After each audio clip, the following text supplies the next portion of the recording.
58थि बोसोरारि थान्दै जखनथाइ आरो बे बोसोरारि थान्दै जखनथाइनि दिनै गाहाय खुन्थिया गायनाय खामानिखौ जों मावबाय आरो बेयाव जोङो मोनसे गोख्रों बानजाय आफाद दानानै लादों। टंला जे जोंनि कलेजनि प्लेग्राउन्ड दङ बेयाव खुंनो थाखाय जोंनि टंला कलेजनिनो आथिखालनि सासे एसिस्टेन्ट प्रफेसर खोब एनार्जेटिक निपेन बर' बिथांखौ जोङो मासिगिरि महरै मोननो हादों आरो बेयाव समेस्वर बर' वार्किं चेयारमेन, अनुप दैमारि माने कनभेनर हिसाबै मोननो हादों आरो बानजाय आफादा खम समनि गेजेरावब्लाबो बिथांमोना खोब धैर्यहै गोख्रोङै खामानि मावगासिनो। मिजिंथिदों जोंनि ओनसोलनि बिटिआर आरो आसामनि गासै हारि माहारिजों लोगोसे बर' आइ आफा रायजो राजा इन्टेलेक्सुवेल गुबुन गुबुन माने दल संगठना जोंखौ मदद खालामगोन बे माने जुथुम्माखौ खुंफुंनायाव जाफुंनायाव। आरो दिनै जोङो दुलाराय बर' फरायसा आफादनि लोगो आफादगिरि सानै, गाहाय नेहाथारि, लोगो गाहाय नेहाथारि गासै सेन्ट्रेलनि टिम, उदालगुरि जिल्ला कमिटि एबसु, जिल्लानि सिंनि आन्सलिक आरो टंला आन्सलिक बयनिबो मदद लानानै जोङो बे हाबाफारिखौ मावफुंबाय। 5, 6, 7 सानथामनि फेब्रुवारि दाननि जि बे जुथुम्माया दान मोनसे दंबावो आरो बेयाव जोङो थान्दै महरै प्राय 2500 थान्दैफोरखौ आसामनि भारतनि गुबुन गुबुन बुहुम फरायसालि, कलेज, इउनिभार्सिटिनि आरो जोंनि आन्सलिक डिस्ट्रिक्टनि जोङो स्टेट कमिटिनि बेयाव हांख्रायदों आरो बिनि गेजेरजों बर' माहारिनि जिखिनि माहारिबाद, बड'फानि जि गेरेमसा माहारि थानायनि जि मोनसे थांखि उद्देश्य, बर' गोजोन गोरोबथा बेखौ माने Akhare Akhare मावफुंनांगौ, letter and spirit, बे गासै बिथिंखौ लानानै थान्दै मेलाव सावरायनाय जागोन। खारन दुलाराय बर' फरायसा आफादा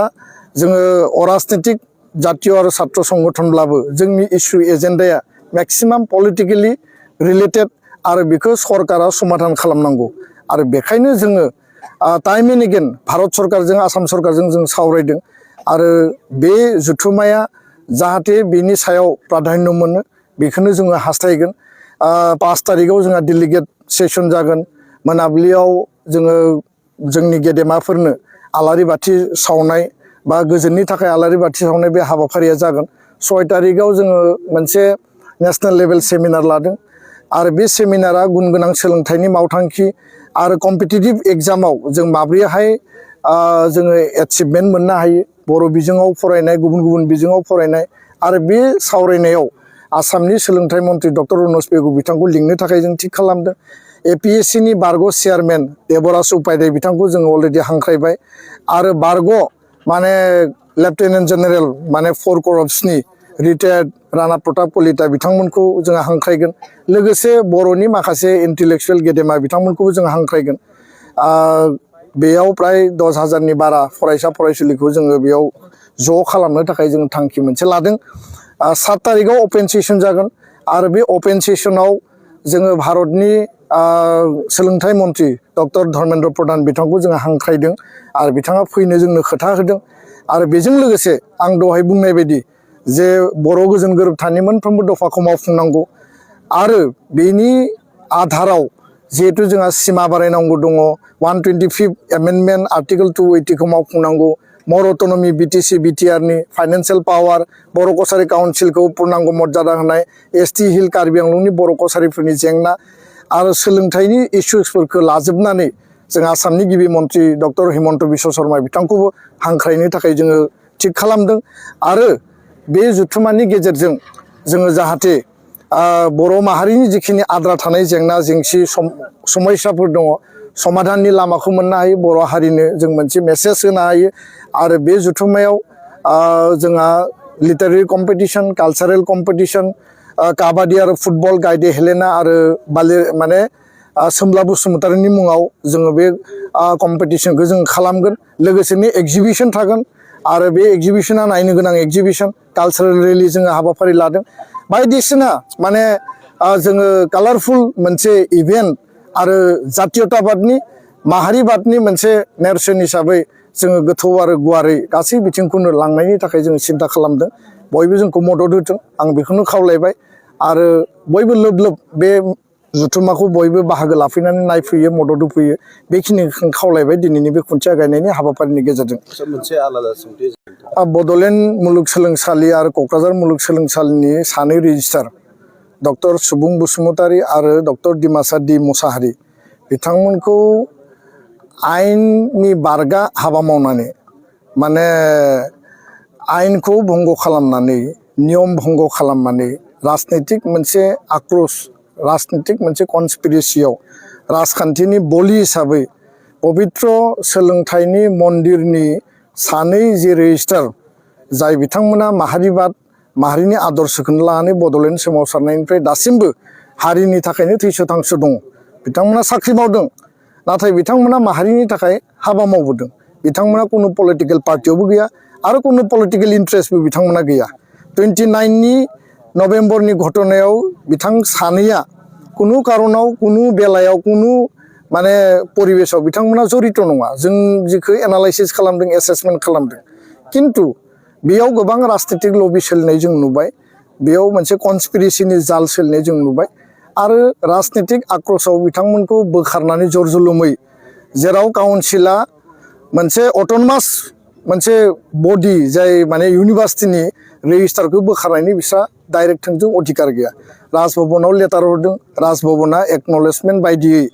जे जोङो मोनसे सेल्फ एक्सप्लेनेटरि लेटार जोङो बिटिसिनिफ्राय मोन्दों बेखौ जोङो भिसिनो इन्टिमेसन होबाय बेबायदिसो बेयाव लिरनाय दङ बेयाव एक्सननि बाथ्रा गैया किन्तु बेयाव माखासे माने इन्टारनेल माखासे बेयाव कनस्पिरेसिफोर थाबाय आरो दिनै जों नुबाय जे बिथां सानैखौ बोख्लायनाय लोगो लोगो गुबुन सानैखौ दायित्व होदों आरो दिनै सोरबा गुबुन गुबुन जायफोरा सरकारि फरायसा आफाद दङ बे माने पार्टिनि फरायसा आफादफोर बिथांमोना बिनि सायाव जुक्ति माने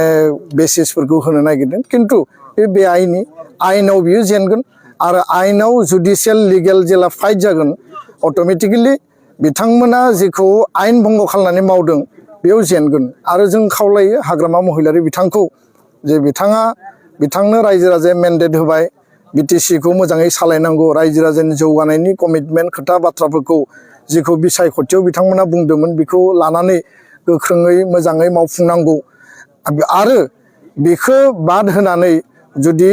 सोरबा माने रेजिस्टारनि सायाव सोरबा व्यक्तिनि सायाव जाय मानसिफोरा जोंनिनो माने फोरोंगिरि जोंनिनो बिदा आरो बिथांमोना क'क्राझाराव थानानै बर' हारिनि उथुमायाव थानानै बिथांमोना माहारि दानायनि थाखाय बड'फानि सोमावसारनायनि समनिफ्रायनो दिनैसिमबो जातिनि थाखाय दङ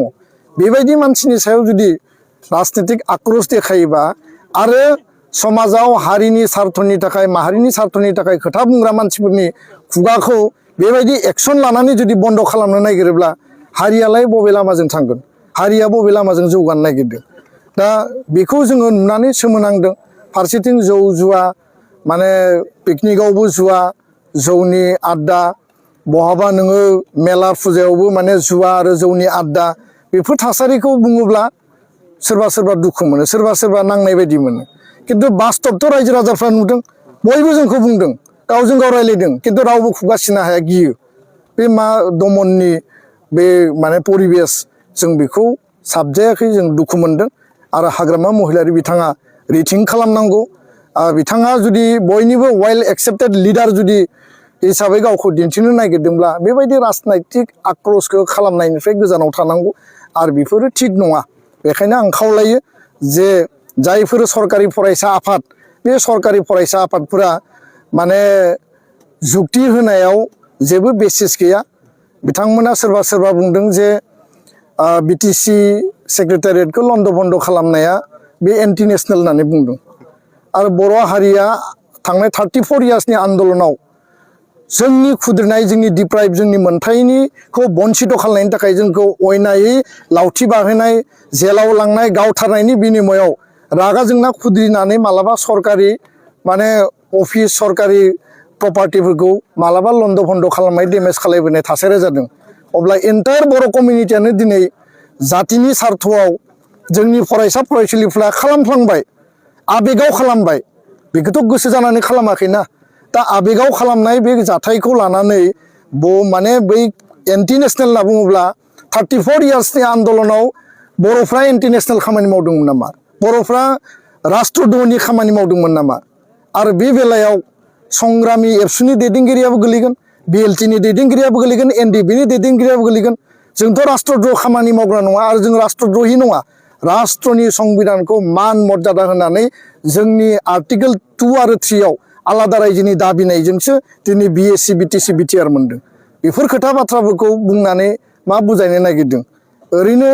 माने एसे मेलेमजों एसे माने गियानजों खोथा बाथ्रा बुंब्ला बे मालाबाबो जास्टिफाइड आरो लिगेल जाया बेखिनिखौनो बुंबाय बे रिलिज होनाय अर्डारखौ उइथड्र खालामनांगौ आरो गोख्रैनो सानसे साननैनि गेजेराव दुलाराय बर' फरायसा आफादनि बेखौ लानानै प्रटेस्ट डेमनस्ट्रेशन आरो प्रटेस्ट धरनाया जागोन गोजोन्थों।